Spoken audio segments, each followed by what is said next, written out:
दोस्तों नमस्कार।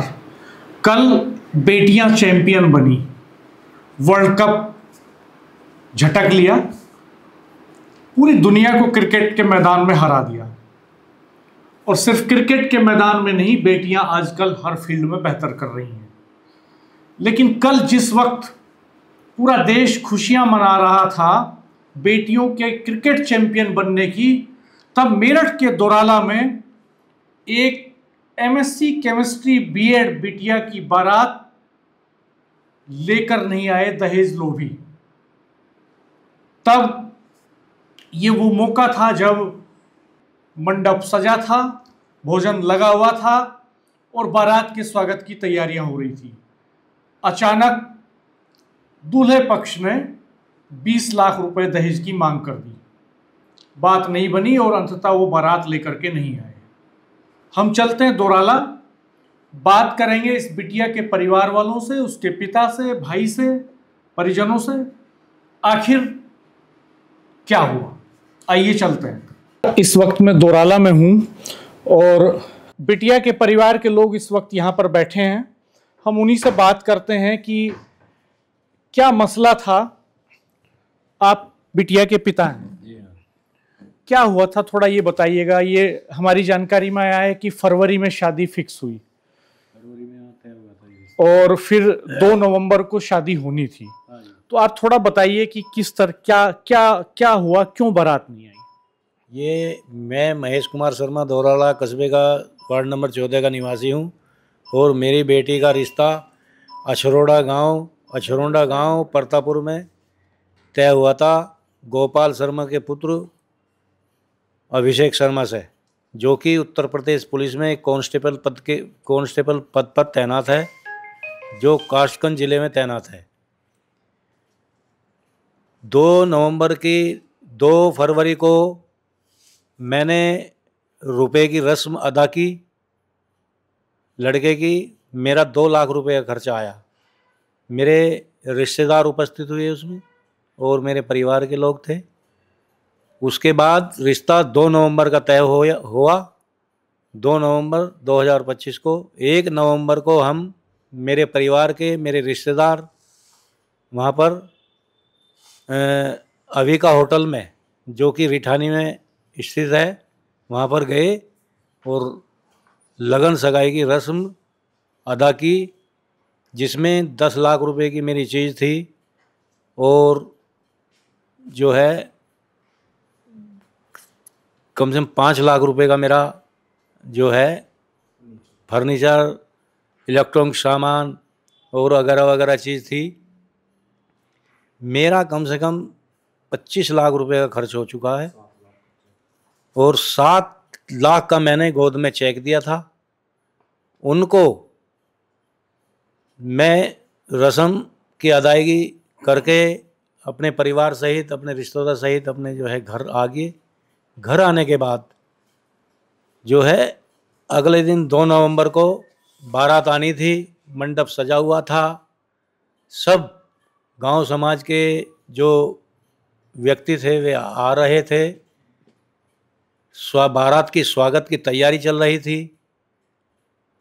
जब हमने जो है लड़के वर पक्ष से जो बात की तो उन्होंने जो है ये कहा कि हम आ रहे हैं 8 बजे तक, 6 बजे तक पूरा पर्यटन चला। हमारे चेयरमैन साहब ने भी बहुत प्रयत्न किया। एक और भाई हैं अशोक शर्मा जी, उन्होंने बहुत प्रयत्न किया कि भाई बारात लेकर के आ जाओ।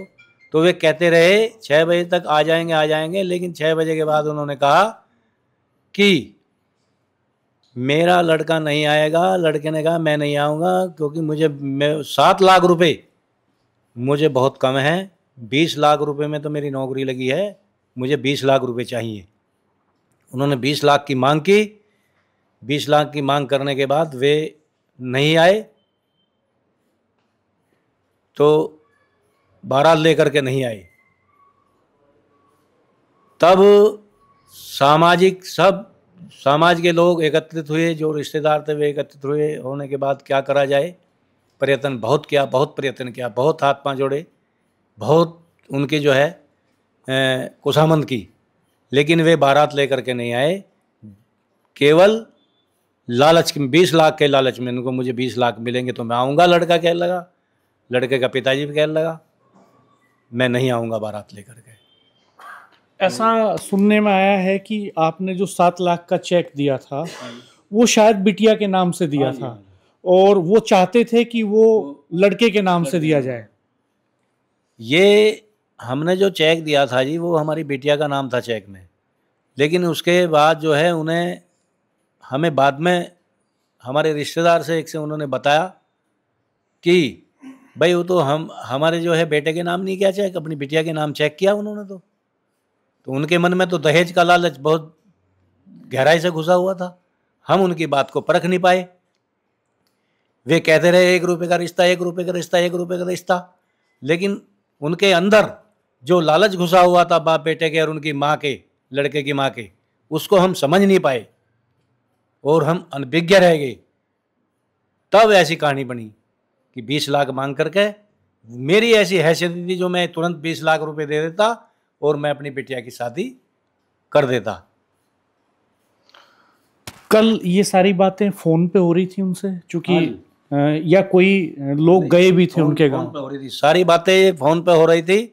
हमारे चेयरमैन साहब नवीन शर्मा जी ने बात की लड़के के पिताजी से, और लड़के के पिताजी ने ये कह दिया कि मेरी वाइफ जो है वो जिन्ने पे से गिर गई है, उसके चोट लग गई है, मैं उसे डॉक्टर के लेके जा रहा हूँ। उस लड़के से बात की, लड़के से बात करने के बाद वो भी मैं तो अपनी माँ को लेके जा रहा हूँ कि पहले मेरी माँ है और मेरे बाप है, मैं बहू के चक्कर में मैं माँ बाप को नहीं खो सकता, मुझे 20 लाख रुपए चाहिए तो तब मैं लेकर के बारात आऊँगा, नहीं तो मैं नहीं आऊँगा।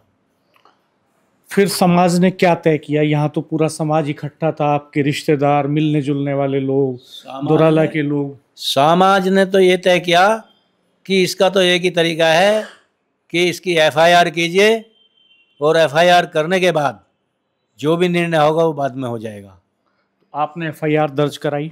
हाँ जी, हमने FIR दर्ज करा दी है और हमने कप्तान साहब के पास भी हम आज ही मिल कर आए हैं, और कप्तान साहब ने कह दिया है कि यदि कल तक कार्रवाई नहीं हुई तो मैं उस लड़के को जो इसमें है, पुलिस में है, मुख्यालय में कल रिपोर्ट भेज दूंगा और उसको कल ही डिसमिस कर दूंगा।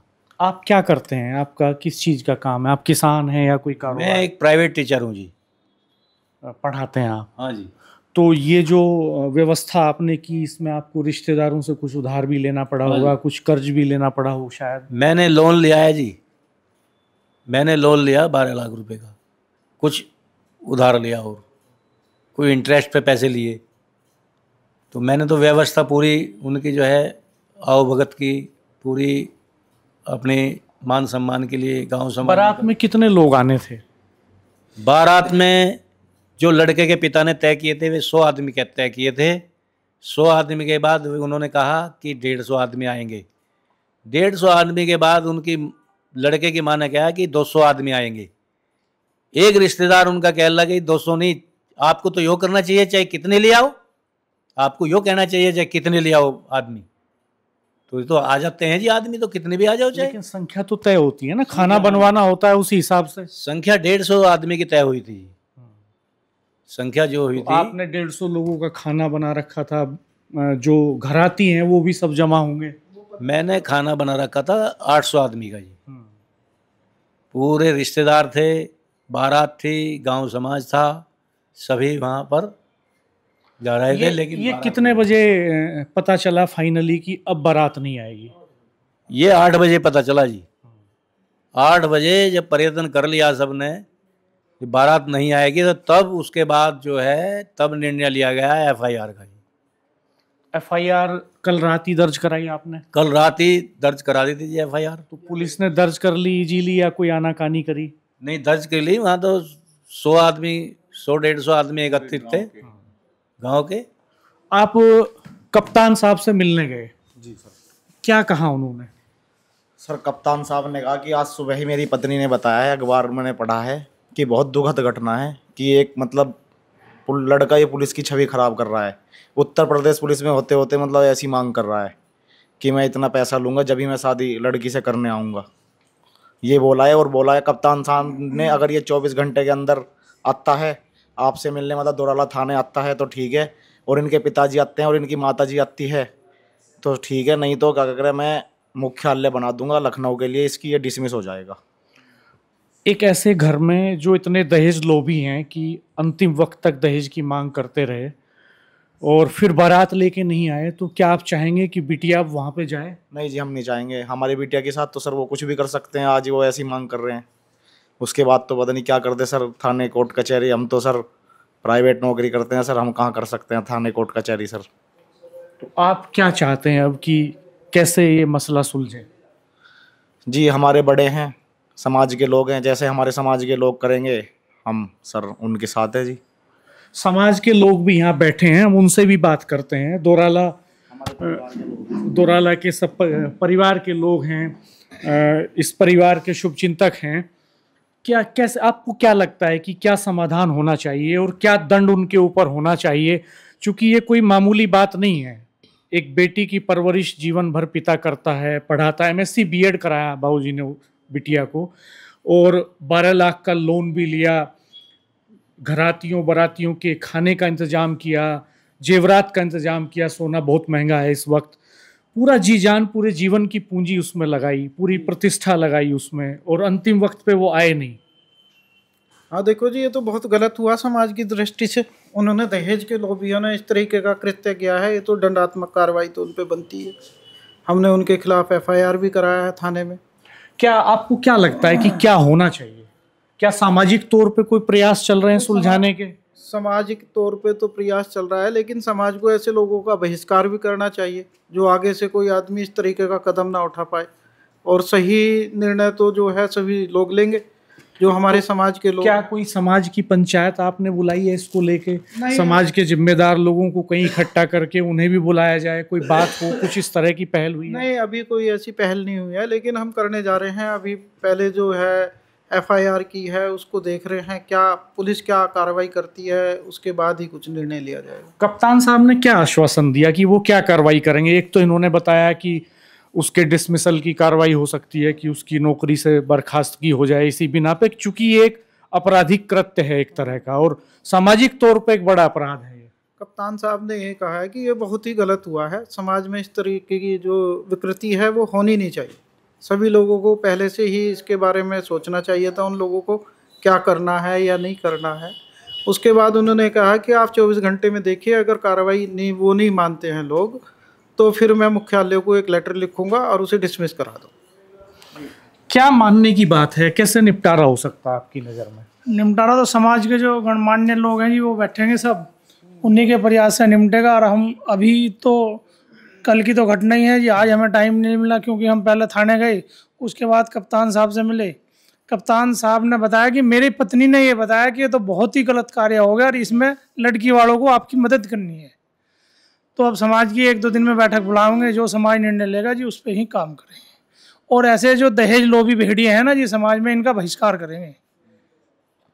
ये तो एक तरह से आप समझिए कि जिनकी इच्छा खत्म नहीं हो रही है दहेज की, उस परिवार में अगर वो बिटिया चली भी जाती तो भविष्य में भी किस तरह का उसका जीवन होता, ये भी एक बड़ा सवाल है। बहुत बड़ा सवाल है जी।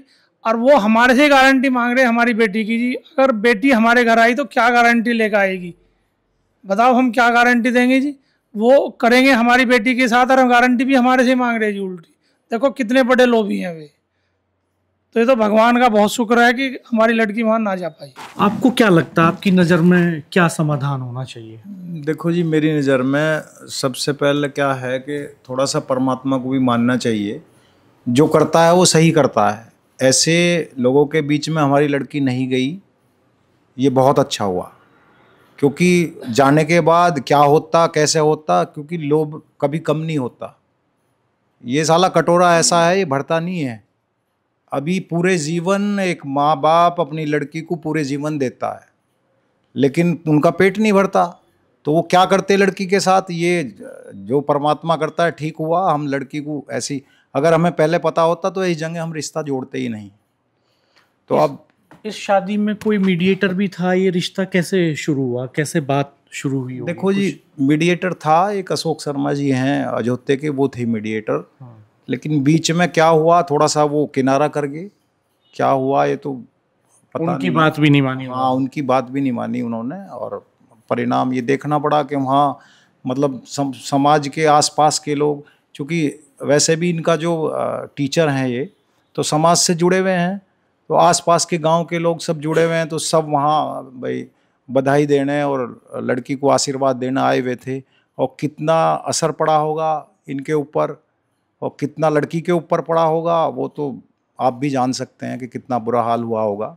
रात को 10 बजे तक बाट देखो गए, बारात आएगी, बारात नहीं आई। फ़ोन पे बात कर रहे हैं तो बोला हम तो आ नहीं रहे, क्या कारण है। उसके बाद फिर सारे इकट्ठे होकर थाने गए, तो अभी सब आपको पता ही है क्या चल रहा है। ये आपको क्या लगता है कि क्या दंड मिलना चाहिए ऐसे लोगों को? इस तरह के लोगों का तो सामाजिक बहिष्कार तो ज़रूरी है, और आने वाले समय में कोई ऐसी कार्य तो ऐसा निश्चित होना चाहिए कि आने वाले समय में जो ये ऐसे लोग हैं ये डरें, सोचें। मेरे भी बिटिया है, कल से मैं खुद परेशान हूँ कि एक ऐसी लाइन सी खिंची, बड़ा भय लग रहा है कि कल क्या होगा। इनकी बिटिया मेरे साथ ही है, ये मैं भी अध्यापक ही हूँ प्राइवेट, और देख रहा हूँ, मैं लगातार देखता रहा कि किस तरह से ट्यूशन पढ़ा के कैसे जीविकोपार्जन ये करते थे, किस तरह से इन्होंने इतनी व्यवस्था की, ये शादी की व्यवस्था कर पाए। ये बिटिया भी ट्यूशन पढ़ाती है? ये बिटिया भी इनके साथ ही घर पे साथ सहयोग करती थी, MSc B.Ed है। बड़ा जब कल शाम वहाँ थाने पुलिस आई 112 नंबर से, तो उन्होंने भी, दरोगा जी ने भी भरसक प्रयास किया। हम लोग वहीं उनके साथ खड़े थे, उन्होंने उन लोगों को इतना समझाने का प्रयास किया कि भाई हम खड़े हैं, पुलिस खड़ी है, आप लोग आइए, कभी कुछ कह देना कि हमारी गारंटी कौन लेगा। उन्होंने कहा हम गारंटी ले रहे, यहाँ आओ तुम। क्या गारंटी चाहते थे वो? कुछ भी नहीं, उनको तो बहकाना था कि हमें पीट देंगे ये लोग, हमारे साथ अभद्र व्यवहार करेंगे, कभी कोई बात कभी कोई बात, इस तरह की बातें। मतलब कोई भी उनका सटीक निर्णय नहीं था, उनका तो केवल ये था कि बहकाना, आना ही नहीं हमें। लगा नहीं कि उनकी बातों से कोई नहीं लग रहा था कि उन्होंने प्रयास किया आने का, कि वे सोच रहे थे आने के लिए। आपको क्या लगता है बाबूजी कि क्या दंड मिलना चाहिए उनको ताकि समाज में नजीर बने और कोई आदमी फिर ऐसा साहस न कर पाए कि भविष्य में इस तरह का किसी के साथ हो? उनको दंड मिलना चाहिए जी। लड़का पहले तो डिसमिस होना चाहिए वो, और आर्थिक दंड भी लगना चाहिए, और ऐसे लोगों को जेल भी होनी चाहिए, ताकि आने वाले समय में, आने वाले उसमें समाज को एक जो है शिक्षा मिले, ऐसे लोगों को कि शिक्षा मिले कि किसी के साथ ऐसा ना हो जो जैसे मेरी बिटिया के साथ किया उन्होंने। इसलिए ज़्यादा से ज़्यादा दंड मिलना चाहिए उन लोगों को, वो जेल भी जाने चाहिए ऐसे लोग। कप्तान साहब से आपकी बात हुई, आपने कहा कि ऐसा होना चाहिए? हाँ जी। तो क्या कहा उन्होंने? कप्तान साहब ने कहा कि अगर जो है 2 दिन के अंदर अंदर, कल तक शाम तक उन्होंने कोई भी निर्णय नहीं लिया तो मैं मुख्यालय रिपोर्ट भेज दूंगा और डिसमिस हो जाएगा। क्योंकि कल ही मैंने एक को डिसमिस किया, कल ही मैंने एक सिपाही को डिसमिस किया है। इसका कल शाम तक का समय है, यदि वे किसी निर्णय में पहुंचते हैं ठीक है, तो नहीं तो मैं डिसमिस कर दूंगा उन्हें। अभी तक 24 घंटे होने को हैं, अभी तक उनकी तरफ से कोई फ़ोन, कोई आदमी आया हो, कोई बात की गई हो आपसे? उनकी तरफ से 1-2 आदमी का चेयरमैन साहब पे फ़ोन आ रहा है, जो कि आज तक चेयरमैन साहब को पता ही नहीं है कि वे उनकी वहाँ रिश्तेदारी भी है।